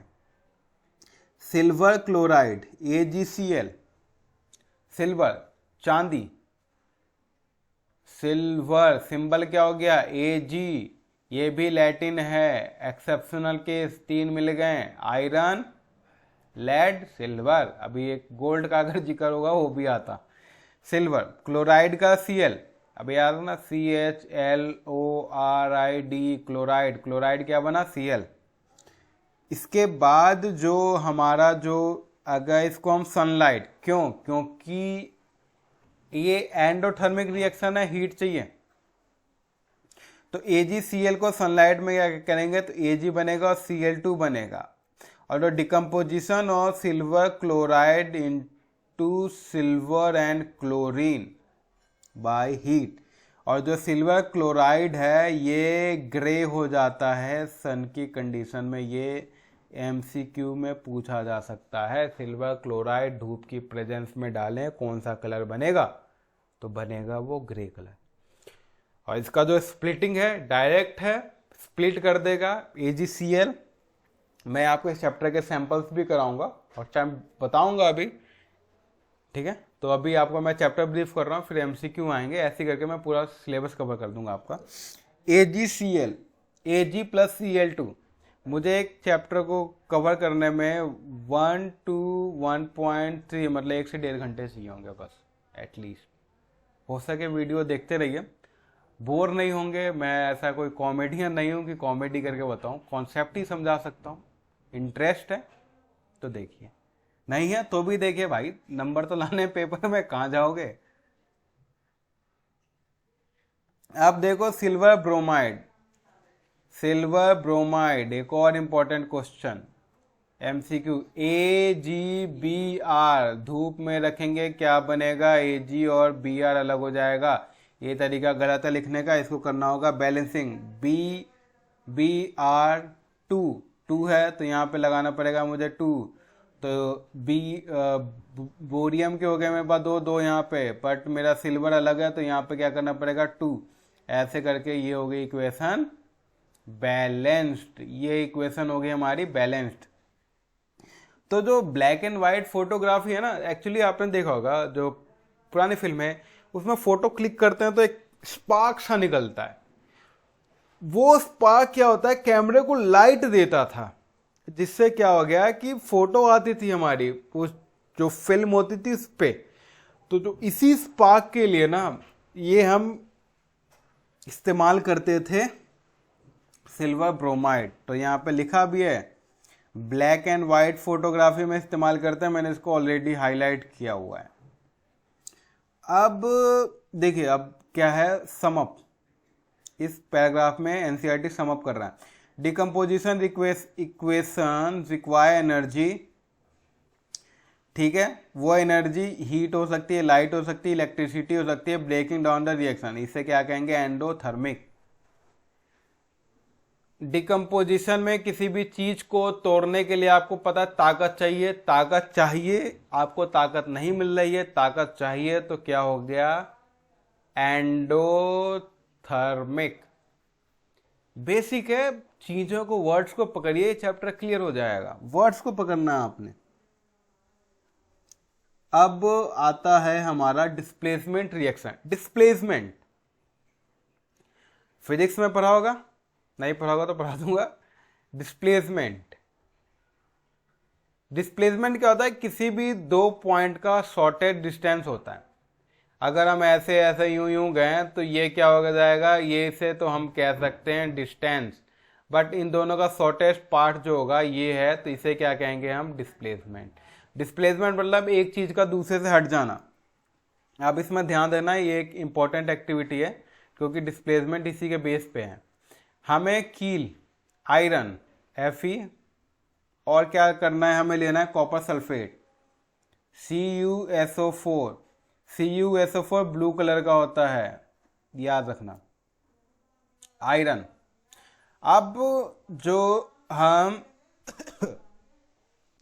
आयरन में कॉपर, अब बताओ मुझे आयरन, कॉपर मतलब चांदी, कॉपर Cu, सबसे ज्यादा रिएक्टिव कौन सा है, चांदी। क्यों, क्योंकि हम सोने के गहने नहीं बनाते। क्यों, सोना क्यों सस्ता है, चांदी से।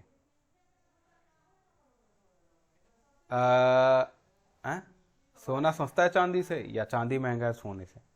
तो जो महंगा है गोल्ड, गोल्ड महंगा है, इनर्ट मटेरियल है, लीस्ट रिएक्टिव। फिर चांदी, गोल्ड से भी महंगा प्लैटिनम। लोहा सस्ता क्यों है, क्योंकि लोहा है रिएक्टिव, किसी से भी रिएक्ट कर जाता है जल्दी और मिलता है हमें लार्ज अमाउंट में। बनाना है आसान, बनाना है आसान। तो मतलब आयरन ज़्यादा रिएक्टिव है कॉपर से। तो देखिए इस रिएक्शन को समझना है, ये है आयरन, ये है कॉपर सल्फेट। आयरन ने रिप्लेस कर दिया कॉपर को यहाँ पे, और जो कॉपर है वो क्या रह गया, अकेला। ये है displacement. Reactive metal least reactive को कर देंगे रिप्लेस, इसी को कहते हैं डिस्प्लेसमेंट। इसको डिस्प्लेस कर दिया इससे। कॉपर में देखिए इसमें क्या है कि इसमें आयरन अलग था, आयरन कील के फॉर्म में एक्टिविटी में डाली थी, कॉपर सल्फेट एक्वस में डाला था। ठीक है, आयरन ज्यादा रिएक्टिव है कॉपर से, तो सल्फेट में यहाँ पे आयरन ने Cu को रिप्लेस कर दिया और Cu क्या था, लीस्ट रिएक्टिव था, इसलिए अकेला रह गया, तो बन गया हमारा कॉपर सल्फेट। अब देखिए ये चेंजेस तो हो गए, इस चेंजेस से MCQ क्या बने, MCQ क्या बने देखिए। एमसीक्यू ये बना कि जो कील थी हमारी वो होगी रेडिश ब्राउन कलर की। क्यों? क्योंकि सल्फेट की लेयर आ गई, iron and nail take out copper sulphate solution. तो जो हमारी जो है रिएक्शन हो गई, आयरन ने रिएक्ट किया तो आयरन हो गया ब्राउन, और कॉपर सल्फेट से ये था कॉपर सल्फेट का, मैंने बताया था ना ब्लू सॉल्यूशन होता है इसका, ब्लू, ये क्या हो गया फेड, वाइट नहीं फेड, वाइट गलत हो जाएगा, केमिस्ट्री एक्सेप्ट नहीं करेगा आपसे वाइट, आप क्या कहेंगे, ये हो गया फेड। फेड क्यों हो गया? क्योंकि भैया इसका कॉपर तो चला गया यहाँ पे कील में, तो इसको क्या हो गया, सल्फेट रह गया, फेड हो गया। तो इस रिएक्शन में कई एमसीक्यू बन रहे हैं कि कॉपर का क्या हुआ, उसका आपको बताना पड़ेगा, थोड़ा दिमाग में रखना है। पहली चीज है, आयरन ज़्यादा रिएक्टिव था कॉपर से, इसलिए कॉपर को रिप्लेस कर दिया। यही है भाई, कमज़ोर आदमी हमेशा दबाया जाता है। अगर आप देखिए यहाँ पे, अब आयरन है डिस्प्लेस्ड और remove another element copper from copper sulphate, this reaction is known as displacement reaction. इस रिएक्शन को हम क्या कहेंगे, डिस्प्लेसमेंट रिएक्शन कहेंगे। डिस्प्लेसमेंट रिएक्शन क्यों कहेंगे? क्योंकि यहाँ पे रिप्लेसमेंट हुआ है। अब इसके क्या हैं, और भी एग्जाम्पल हैं, जैसे जिंक है और पीबी है। जिंक ने कॉपर सल्फेट से क्या रिप्लेस कर दिया, कॉपर को, ZnSO4 बन गया। लेड ने क्या रिप्लेस कर दिया, सल्फर कॉपर क्लोराइड से CuCl2 को। तो क्या है कि जो लेड है ज़्यादा रिएक्टिव है कॉपर से। चांदी के गहने बनते हैं क्योंकि चांदी लेस रिएक्टिव है। अब गहना लोहे का बनाओगे जंग लग जाएगा, तो इसका मतलब है कि जो लेस रिएक्टिव है वो अपने से को डिफेंड नहीं कर पा रहा है रिएक्टिव से, और वो क्या हो जा रहा है, रिप्लेस। तो देखिए इसी चीज को इस लाइन में एनसीईआरटी ने बोला है, zinc and lead are more reactive element than copper. Simple सी बात है, जो भैया मोर रिएक्टिव होगा वो रिप्लेस कर देगा दूसरे को। अब दूसरा जो है डिस्प्लेसमेंट का है, double displacement reaction. Double displacement reaction क्या कहता है, डबल डिस्प्लेसमेंट रिएक्शन इसमें एक्टिविटी में कह रहा है कि when substance which is insoluble. अच्छा एक चीज मैं पूरा समझा ही देता हूं आपको। जैसे सोडियम सल्फेट है, इसको बेरियम क्लोराइड में, sodium sulphate Na2SO4, barium chloride BaCl2, barium sulphate BaSO4 और सोडियम क्लोराइड खाने वाला नमक NaCl। अब देखिए इसमें क्या है कि अगर हमने डबल डिस्प्लेसमेंट में वहां पे यही था ना, आयरन रिप्लेस कर रहा था कॉपर को, जिंक रिप्लेस कर रहा था कॉपर को, लेड रिप्लेस कर रहा था कॉपर को, कॉपर तो किसी को नहीं कर रहा था। इसमें क्या है, डबल डिस्प्लेसमेंट, आपस में रिप्लेस करेंगे। लाइक नाइट्रोजन, ये हो गया सोडियम, सोडियम मोर रिएक्टिव है, इसने रिप्लेस कर दिया बेरियम को, और जो है बेरियम ने एक्वायर कर लिया यहां, मतलब बेरियम और सोडियम ने एक दूसरे को रिप्लेस किया है अपनी अपनी इक्वेशन में, सुटेबिलिटी रिएक्टिविटी के हिसाब से। तो इन्होंने क्या बनाया, एक अलग अलग कंपाउंड बनाए, BaSO4 और NaCl। इसमें जो फोकस है हमारा ये है BaSO4 पे।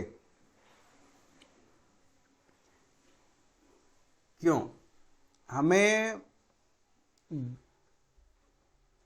BaSO4 में क्यों रिएक्शन है, देखिए white precipitate of BaSO4 is formed by the reaction of SO42 और Ba2 पॉजिटिव। ये जो SO42 है ये आपने आयोन एक्सचेंज 9th में पढ़ा था। Ba2 पॉजिटिव है, इसका भी एक मीनिंग है, 9th में पढ़ा था, ठीक है।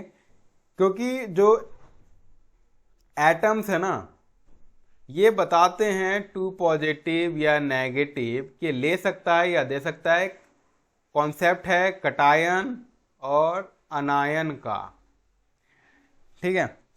तो इसमें देखिए इन्होंने रिप्लेस किया है और ये BSO4 को क्या बना दिया, पेरिसिपिटेट। पेरिसिपिटेट क्या होता है, अब देखिए एक मैंने उधर टर्मोलॉजी बताई थी एक्वस और पेरिसिपिटेट। पेरिसिपिटेट में क्या होता है कि वाइट कलर का एक इंसोल्यूबल कंपाउंड बन जाएगा जो किसी से रिएक्ट नहीं करेगा और टेस्ट ट्यूब में ना नीचे जम जाएगा, उसे कहते हैं पेरिसिपिटेट।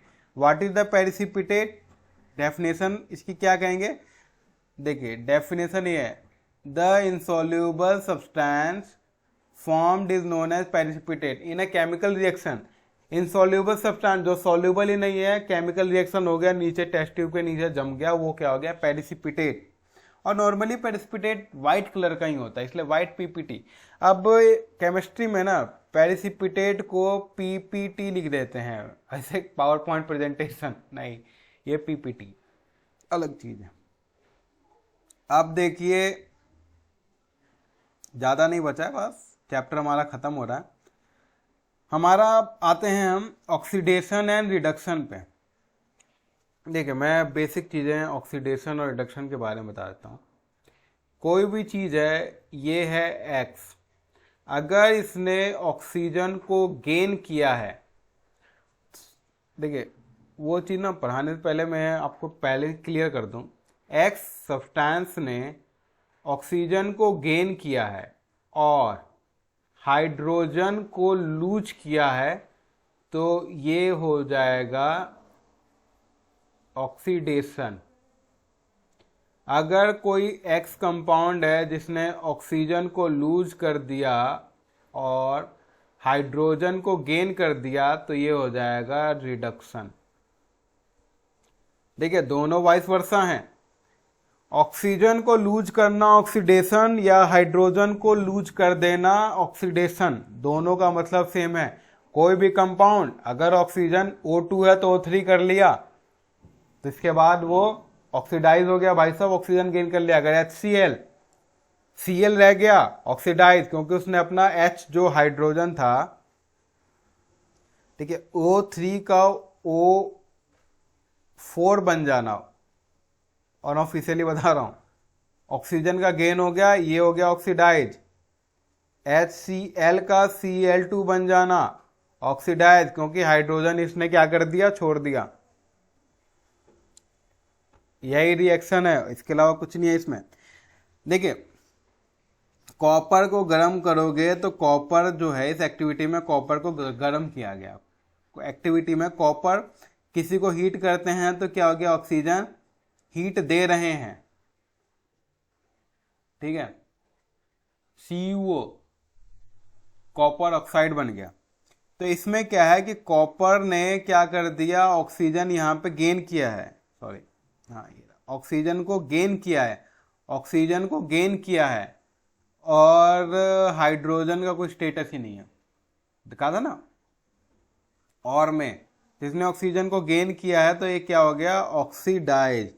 Hydrogen gas is passed over this heated material, the black colour coating on the surface turn brown, the reverse reaction take place,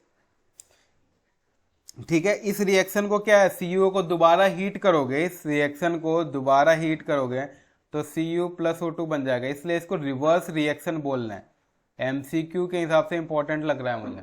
reverse reaction, CuO को हीट करोगे तो दोबारा वही मिल जाएगा, इसलिए सब क्या कर दिया, रिवर्स रिएक्शन। सब और वही चीज, सब्सटेंस गेन ऑक्सीजन ऑक्सीडाइज, अगर वो रिएक्शन को रिड्यूस कर रहा है तो देखिए। अब देखिए एक अलग टर्मोलॉजी, ऑक्सीडेशन रिडॉक्स। रेडॉक्स, एक रिएक्शन में ऑक्सीडेशन भी हो और रिडक्शन भी हो तो उसको बोलेंगे रेडॉक्स रिएक्शन। इसमें वही हो रहा है, ऑक्सीडेशन और रिडक्शन एक साथ। एग्जाम्पल इंपॉर्टेंट है, CuO और H2 हाइड्रोजन की प्रेजेंस में गर्म करते हैं तो कॉपर सल्फेट ने यहाँ पे अपना ऑक्सीजन खो दिया, ऑक्सीजन को लूज किया, क्या हो गया, रिडक्शन। हाइड्रोजन ने क्या किया, ऑक्सीजन को गेन कर लिया, इसने ऑक्सीजन को गेन कर लिया, क्या हो गया, ऑक्सीडेशन। एक रिएक्शन में रिडक्शन ऑक्सीडेशन दोनों हो रहा है, क्या हो गया रिएक्शन का नाम, रेडॉक्स रिएक्शन। सिर्फ नाम चेंज हुआ है, काम वही हो रहा है। अब देखो जिंक है, ऑक्सीजन अपना लूज कर दिया, कार्बन ने ऑक्सीजन गेन कर लिया, क्या हो गया, redox reaction. MnO2 oxygen loose कर दिया इसने, HCl हाइड्रोजन लूज कर दिया, ऑक्सीजन लूज करोगे क्या कहलाओगे, रिडक्शन। हाइड्रोजन लूज करोगे तो क्या कहलाओगे, ऑक्सीडेशन। इसी चीज को यहाँ पे बताया है NCERT ने, बहुत बढ़िया बुक बनाते हैं लोग, एक जनरेशन इसी बुक को पढ़ते पास हो गई। कोरोजन, कोरोजन क्या होता है, अब देखिए लोहा है, एटमॉस्फेयर के इफेक्ट में आएगा तो इसका वेट होता है ना, वो इंक्रीज हो जाता है। जंग खाए लोहा, 1 किलो फ्रेश आयरन 1 kg अगर रस्ट हो जाएगा तो 1.5 या 1.2 कुछ ही बोलो, ज़्यादा वेट ही होगा।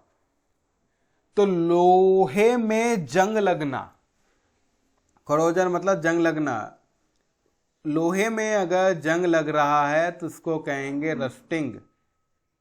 रस्टिंग मतलब जंग, लड़ने वाला जंग नहीं, जंग, ठीक है। अब देखो ये कह रहा है कि कॉपर और सिल्वर काले पड़ जाते हैं, पीतल चांदी के बर्तन घर में पूजा या ज्वेलरी होती है इस्तेमाल करते हैं, तो वो देखते होंगे कि उस पर कोटिंग आ जाती है। अब वो कोटिंग क्या होती है, इससे बनता है हमारा MCQ। अब बताता हूँ MCQ कैसे बन गया, पेपर में हमेशा पूछते हैं। अब ये देखिए सिल्वर,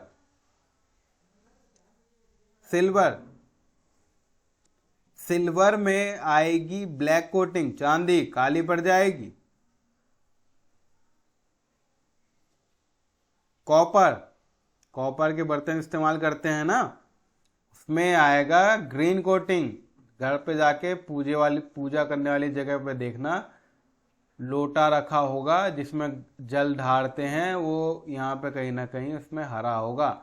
और चांदी देखना रहेगी तो चांदी क्या पड़ जाएगा, काला। ये MCQ में पूछ सकता है आपसे।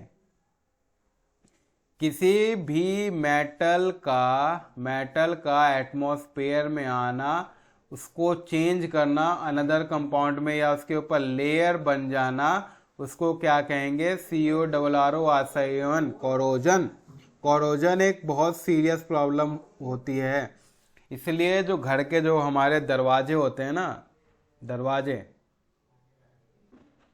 दरवाजे उस पे हम करते हैं पेंट, ताकि हम बचा सकें कोरोजन से, दिखने में भी अच्छा लगे। वो तो फैक्ट है, बट केमिस्ट्री के हिसाब से फैक्ट है कि अच्छा लगे।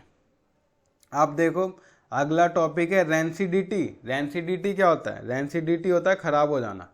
किसका खराब हो जाना, खाने का। खाने में बेसिकली जब आप खाना बनाते हैं तो उसके अंदर होता है फैट और ऑयल। फैट और ऑयल एटमॉस्फेयर के प्रेजेंस में आने के बाद ये हो जाते हैं डिकम्पोज, इससे क्या हो जाता है, हमारा खाना खराब। हमेशा कहा जाता है खाने के बर्तनों को ढक के रखो टॉप से, क्यों, क्योंकि ऑक्सीजन हर जगह अवेलेबल है एटमॉस्फेयर में, हम उससे बचा रहे हैं किसको, क्योंकि खाने में होता है फैट प्लस ऑयल। अगर ये ज़्यादा देर तक रहा तो ये हो जाएगा खराब। इसी खाने के खराब होने की जो प्रोसेस को क्या कहेंगे, रेंसिडिटी। रेंसिडिटी कुछ नहीं है, यही एक प्रोसेस है, इसी को कहेंगे। अब एक चीज़ याद रखना, जो ये चिप्स के पैकेट होते हैं, चाहे उसमें 5 ही चिप्स रहें, पैकेट एकदम फुला फुला रहता है। क्यों, क्योंकि चिप्स के पैकेट में डाल दिया जाता है नाइट्रोजन। इंपॉर्टेंट एमसीक्यू है, इंपॉर्टेंट है, देख लेना। नाइट्रोजन, नाइट्रोजन क्या है कि एक मैं बीइंग स्टूडेंट ऑफ बीटेक, मैं तो बीटेक मेरा कंप्लीट हो गया है, तो मैंने इंडस्ट्री को भी सर्व किया है। मैं अभी भी जॉब कर रहा हूँ, इंडस्ट्री को सर्व कर रहा हूँ।